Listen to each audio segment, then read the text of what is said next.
एक दिन गौतम बुद्ध अपने शिष्यों के साथ एकदम शांत बैठे हुए थे। उन्हें इस प्रकार बैठे हुए देख शिष्य चिंतित हुए कि कहीं वह अस्वस्थ तो नहीं हैं। एक शिष्य ने उनसे पूछा कि आज वह मौन क्यों बैठे हैं, क्या शिष्यों से कोई गलती हो गई है। इसी बीच एक अन्य शिष्य ने पूछा कि क्या वह अस्वस्थ हैं, पर बुद्ध मौन रहे। तभी कुछ दूर खड़ा व्यक्ति जोर से चिल्लाया, आज मुझे सभा में बैठने की अनुमति क्यों नहीं दी गई है। बुद्ध आंखें बंद करके ध्यान मग्न हो गए। वह व्यक्ति फिर से चिल्लाया, मुझे प्रवेश की अनुमति क्यों नहीं मिली।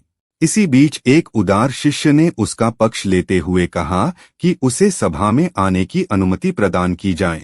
बुद्ध ने आंखें खोलीं और बोले, नहीं, वह अछूत है, उसे आज्ञा नहीं दी जा सकती। यह सुनकर शिष्यों को बड़ा आश्चर्य हुआ। बुद्ध उनके मन का भाव समझ गए और बोले, हाँ, वह अछूत है। इस पर कई शिष्य बोले, हमारे आश्रम में जात पात का कोई भेद ही नहीं, फिर वह अछूत कैसे हो गया। तब बुद्ध ने समझाया, आज वह क्रोधित होकर आया है। क्रोध से जीवन की एकाग्रता भंग होती है। क्रोधी व्यक्ति प्राय मानसिक हिंसा कर बैठता है, इसलिए जब तक वह क्रोध में रहता है तब तक अछूत होता है। इसलिए उसे कुछ समय एकांत में खड़े रहना चाहिए। क्रोधित शिष्य भी बुद्ध की बातें सुन रहा था।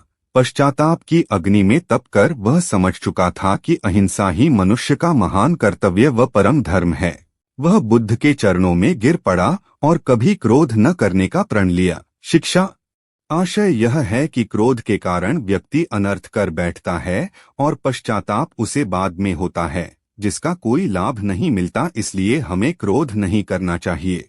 असल मायने में क्रोधित व्यक्ति अछूत हो जाता है और उसे अकेला छोड़ देना चाहिए। क्रोध करने से तन, मन और धन तीनों की हानि होती है। क्रोध से ज्यादा हानिकारक कोई और वस्तु नहीं है। इसलिए हमें क्रोध नहीं करना चाहिए।